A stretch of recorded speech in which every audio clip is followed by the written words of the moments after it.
আজকে আমরা আন্তর্জাতিক অপরাধ ট্রাইব্যুনালে তদন্ত কর্মকর্তাদের আহ্বানে জবানবন্দি দিতে এসেছি। এখানে আমাদের ডাকসুর পরিবহন সম্পাদক আসিফ আবদুল্লাহ, সাহিত্য সম্পাদক মোসাদ্দিক আলী ইবনে মোহাম্মদ এবং আমি।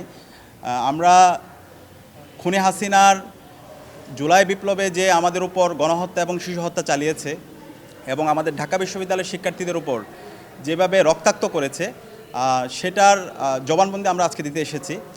আপনারা জানেন, হাসিনা যখন আমরা যৌক্তিক আন্দোলন করছিলাম, সেই যৌক্তিক আন্দোলনকে 14 জুলাই সেটাকে রাজাকারের সাথে তুলনা করেছিল এবং এর প্রেক্ষিতে সেদিন ঢাকা বিশ্ববিদ্যালয়ের শিক্ষার্থীরা প্রতিটা হল থেকে তারা স্লোগান দিয়েছিল, তুমি কে আমি কে, রাজাকার রাজাকার স্লোগানে, এবং পুরো ঢাকা বিশ্ববিদ্যালয় ক্যাম্পাস সেদিন মুখরিত হয়েছিল। সেদিন হাসিনা ঢাকা বিশ্ববিদ্যালয়ে ভিসিকে নির্দেশ দিয়েছিল তাদেরকে দমন করার জন্য, শিক্ষার্থীদেরকে দমন করার জন্য এবং তাদেরকে বহিষ্কার করার জন্য, এবং ইতিমধ্যে একটা অডিও রেকর্ড ফাঁস হয়েছে। এবং ওই সময়ের বিশ্ববিদ্যালয় ভিসি মাকসুদ কামাল ছাত্রলীগের সন্ত্রাসীদেরকে, ছাত্রলীগের সভাপতি সাদ্দাম, ইনান, সৈকত এবং শয়ন সবাইকে তার বাসায় নিয়ে গিয়েছিল এবং বহিরাগত নিয়ে এসে শিক্ষার্থীদেরকে দমন করার জন্য নির্দেশনা দিয়েছিল। এবং সেই নির্দেশনার অডিও আপনারা ইতিমধ্যে পেয়েছেন। পরবর্তী দিন 15 জুলাই রাজু ভাস্কর্যে আমাদের একটা শান্তিপূর্ণ কর্মসূচি ছিল। সেই শান্তিপূর্ণ কর্মসূচিতে ছাত্রলীগের সন্ত্রাসীরা, যুবলীগের সন্ত্রাসীরা এবং বহিরাগত নিয়ে এসে আমাদের শিক্ষার্থীদের উপর নির্মমভাবে হামলা করেছিল।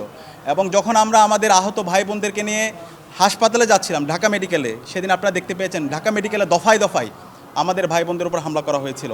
আমরা যখন যারা সিভিয়ার আহত আছে তাদেরকে নিয়ে বিভিন্ন প্রাইভেট ক্লিনিকে যাচ্ছিলাম, সেখানেও আমাদের উপর হামলা করেছিল। এবং এই সকল হামলাগুলো মাকসুদ কামালের নির্দেশে এবং হাসিনার নির্দেশে, এবং ওই সময়ে এই হাসিনার ওভারঅল যে প্ল্যান, সে প্ল্যানের যারা সহযোগী ছিল ওবায়দুল কাদের এবং বাহাউদ্দিন নাসিম, যে এই এলাকার এমপি ছিল, তাদের নির্দেশে, এবং যুবলীগের যারা সভাপতি ছিল, মহানগর সভাপতি এবং ছাত্রলীগের মহানগর সভাপতি, সেক্রেটারি সহ সবার নির্দেশে। এবং ওই দিন আমাদের সায়েন্সের যে 3টা হল আছে, শহীদুল্লাহ হলে দফায় দফায় শিক্ষার্থীদের উপর হামলা করা হয়েছিল। চাঙ্কারপুল থেকে বহিরাগত নিয়ে এসে আমাদের ভাই বোনদের উপর হামলা করা হয়েছিল। তো পরবর্তীতে 16 জুলাই আমরা আমাদের শহীদ মিনারে কর্মসূচি দিয়েছিলাম এবং এই শহীদ মিনারের কর্মসূচিতে ছাত্রলীগের সন্ত্রাসীরা, যুবলীগের সন্ত্রাসীরা এবং খুনি হাসিনার পেটোয়া বাহিনী চাঙ্কারপুল থেকে দফায় দফায় আমাদের উপর হামলা করেছিল এবং ওই দিন অনেকেই চাঙ্কারপুলে সেদিন আহত হয়েছিল। এবং সায়েন্স ল্যাবও সেদিন যারা বৈষম্যবিরোধী ছাত্র আন্দোলনের নেতৃবৃন্দ ছিল, ছাত্র সংগঠনের নেতৃবৃন্দ ছিল, সেদিন তাদের উপর হামলা করা হয়। এবং 15 জুলাই রাতে নটরডেম কলেজের কিছু শিক্ষার্থীদেরকে অ্যারেস্ট করে নিয়ে তাদেরকে বিভিন্ন ধরনের হুমকি তুমকি দেওয়া হয়।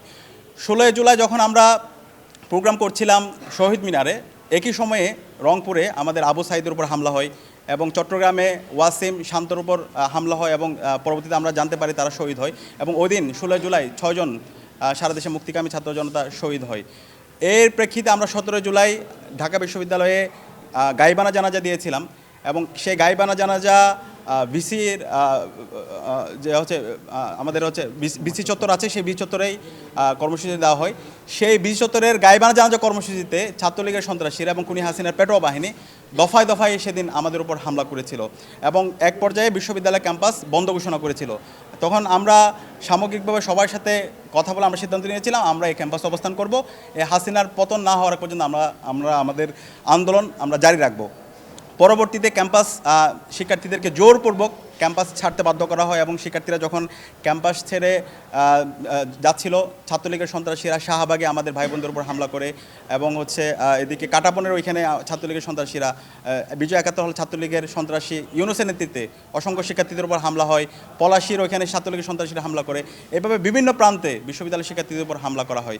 তো এই সকল ঘটনার প্রবাহগুলো, এবং যখন ক্যাম্পাস বন্ধ হয়ে যায় 18 জুলাই, আপনারা জানেন প্রাইভেট বিশ্ববিদ্যালয়ের শিক্ষার্থীদের উপর নির্মমভাবে নির্যাতন করা হয় এবং 18 জুলাই ঢাকার প্রাইভেট বিশ্ববিদ্যালয়ে আমাদের অসংখ্য ভাই বোনরা সেদিন শহীদ হয়েছিল।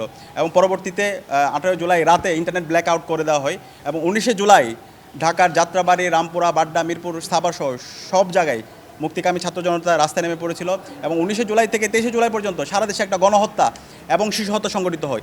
এবং এই সকল গণহত্যা এবং শিশু হত্যা, শিক্ষার্থীদের উপর নির্যাতন, নিপীড়ন, এই সকল ঘটনার সাথে খুনি হাসিনা এবং ওই সময় বিশ্ববিদ্যালয়ের প্রশাসন, মাকসুদ কামালের নেতৃত্বে যে প্রশাসন ছিল তারা জড়িত ছিল। ছাত্রলীগের কেন্দ্রীয় সভাপতি, সেক্রেটারি সাদ্দাম, ইনান, শয়ন এবং সৈকত একই সাথে যুবলীগ এবং মহানগর ছাত্রলীগ এবং ওই সময় যে প্রশাসনে যারা বিভিন্ন পুলিশ র্যাবের বিভিন্ন পর্যায়ের যারা দায়িত্বে ছিল সবাই এই সাথে জড়িত ছিল। তো আমাদের সামগ্রিক জবানবন্দিতে আমরা ঘটনার বিস্তারিত প্রবাহগুলো জানিয়েছি এবং আমরা আশা রাখছি এই ঘটনাগুলো যে খুনি হাসিনা এবং তার যে টিম ছিল যারা এই গণহত্যার মাস্টারমাইন্ড ছিল তাদেরকে দ্রুত সময়ের মধ্যে দেশে নিয়ে এসে খুনি হাসিনার তো রায় এসেছে, পাশাপাশি তার আশেপাশে যারা মাস্টারমাইন্ড ছিল তাদের সবাইকে এই স্বাধীন বাংলাদেশে তাদেরকে বিচার নিশ্চিত করার মাধ্যমে আমরা শহীদদের আত্মাকে আমরা শান্তি পাবো ইনশাআল্লাহ।